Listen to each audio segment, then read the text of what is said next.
ತುಂಬಾ ಜನಕ್ಕೆ ಲಾಠಿ ಚಾರ್ಜ್ ಆಗಿ ತಲೆಗೆ ರಕ್ತ ಬಂದಿದೆ, ಕಾಲುಗಳಿಗೆ ಏಟಾಗಿದೆ, ಮತ್ತೆ ಸುವರ್ಣಸೌಧ ಮುತ್ತಿಗೆ ಹಾಕಲಿಕ್ಕೆ ಪ್ರಯತ್ನ ಆದಾಗ ಲಾಠಿ ಭಾರಿ ಪ್ರಮಾಣದಲ್ಲಿ. ನೋಡಿ, ಈ ಸರ್ಕಾರ ಜನವಿರೋಧಿ ಸರ್ಕಾರ ಅಂತ ಮತ್ತೆ ಮತ್ತೆ ಮತ್ತೆ ಮತ್ತೆ ವಿಶೇಷವಾಗಿ ರೈತರ ವಿರುದ್ಧ ಹಲವಾರು ಕ್ರಮಗಳನ್ನು ನಾವು ತೆಗೆದುಕೊಂಡಿದ್ದಾರೆ. ಕಾಲಕ್ಕೆ ಬರಗಾಲದ ಪರಿಹಾರ ಆಗಲಿ ಅಥವಾ ಪ್ರವಾಹ ಪರಿಹಾರ ಕೊಡಲಿಲ್ಲ, ಇನ್ಶೂರೆನ್ಸ್ ಸರಿಯಾಗಿ ಬರೋ ರೀತಿಯಲ್ಲಿ ನೋಡ್ಕೊಂಡಿಲ್ಲ. ನಾವು ಮಾಡಿರುವಂಥ ಪ್ರೋಗ್ರಾಮ್ಗಳಿಗೆ ತಿಲಾಂಜಲಿ ಮಾಡಿದ್ದಾರೆ. 4,000 ರೂಪಾಯಿಗೆ ಪ್ರಧಾನಮಂತ್ರಿ ಸನ್ಮಾನ ಯೋಜನೆ ಕೊಡೋದು ನಿಲ್ಲಿಸಿದ್ದಾರೆ. ನಾನು ರೈತ ಮಕ್ಕಳಿಗೆ ವಿದ್ಯಾರ್ಥಿ ಯೋಜನೆ ಅದನ್ನು ನಿಲ್ಲಿಸಿದ್ದಾರೆ. ಒಂದು ರೀತಿಯಲ್ಲಿ ರೈತ ವಿರೋಧಿ ಸರ್ಕಾರ ಮತ್ತು ಜನ ವಿರೋಧಿ ಸರ್ಕಾರವೂ ಕೂಡ ಸಾಮಾಜಿಕ ನ್ಯಾಯದ ಬಗ್ಗೆ ಭಾಳ ದೊಡ್ಡ ಭಾಷಣ ಮಾಡುವಂಥ ಮುಖ್ಯಮಂತ್ರಿಗಳು ಇವತ್ತು ಅದೇ ಹಿಂದುಳಿದ ವರ್ಗದ ಒಂದು ವರ್ಗಕ್ಕೆ ಸೇರಿರುವಂಥ ಸಮುದಾಯ ಅವರಿಗೆ ಹೆಚ್ಚಿನ ಮೀಸಲಾತಿಯನ್ನು ಕೇಳುವಂಥ ಸಂದರ್ಭದಲ್ಲಿ ಸಮಾಜದಿಂದ ನ್ಯಾಯಸಮ್ಮತವಾಗಿರುವಂಥ ಒಂದು ತೀರ್ಮಾನವನ್ನು ಮಾಡಬೇಕಾಗಿತ್ತು. ಸ್ವಾಮೀಜಿಯವರು ಪದೇ ಪದೇ ಹೇಳಿದಂತೆ ಕಳೆದ 1.5 ವರ್ಷದಲ್ಲಿ ಅವ್ರನ್ನ ನಿರ್ಲಕ್ಷ್ಯ ಮಾಡಿದ್ದಾರೆ, ತಿರಸ್ಕಾರ ಮಾಡಿದ್ದಾರೆ.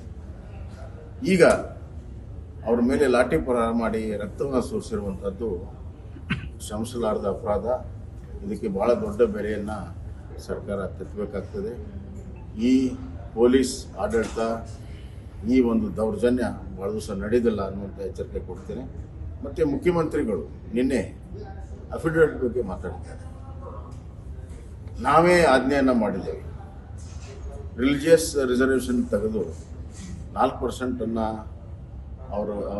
ಅವ್ರಿಗಿದ್ದದನ್ನು 5 ಇದ್ದದನ್ನು 7 ಮತ್ತು ಒಕ್ಕಲಿಗ ಸಮುದಾಯಕ್ಕೆ ಅದಕ್ಕೂ ಕೂಡ 5 ಇದ್ದದನ್ನು 6 ಮಾಡಿ 7 ಮಾಡಿ ನಾವು ಆಜ್ಞೆನ ಮಾಡಿ ನಾವೇ ಆಜ್ಞೆ ಮಾಡಿ ನಾವ್ಯಾಕೆ ಅದಕ್ಕೆ ಶ್ರೀತರಾದ ಸಿದ್ದರಾಮಯ್ಯವ್ರ ಬೆಂಬಲಿಗರೇ ಹಿನ್ನೆಲೆಯಲ್ಲಿದ್ದು ಕೋರ್ಟ್ಗೆ ಹೋಗಿದ್ರು.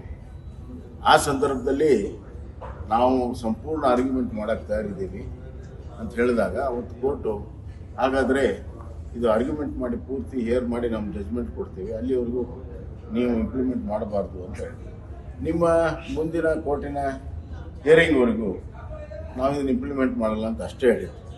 ಅದು ಬಿಟ್ಟರೆ ಶಾಶ್ವತವಾಗಿ ನಾವು ನಮ್ಮ ಆಜ್ಞೆಯನ್ನು ಹಿಂತಕೊಳ್ತೀವಿ ಅಂತ ಹೇಳಿ ಇದೆಲ್ಲ ಗೊತ್ತಿದ್ದರೂ ಕೂಡ ವಿಧಾನಸಭೆಯಲ್ಲಿ ಯುವ ಮುಖ್ಯಮಂತ್ರಿಗಳು ಸುಪ್ರೀಂ ಕೋರ್ಟ್ ಆದೇಶವನ್ನು ಕೊಟ್ಟು ಸುಪ್ರೀಂ ಕೋರ್ಟಿನ ಆದೇಶನೇ ಕೊಟ್ಟಿಲ್ಲ ಕೇಸನ್ನು. ಕಳೆದ ಜೂನ್ ತಿಂಗಳು 27ನೇ ತಾರೀಕಿಗೆ ಅದನ್ನು ಹಿಯರಿಂಗನ್ನು 23 ಇಸ್ವಿಗೆ ಹಿಯರಿಂಗ್ ಮುಂದೆ ಹಾಕಿತ್ತು.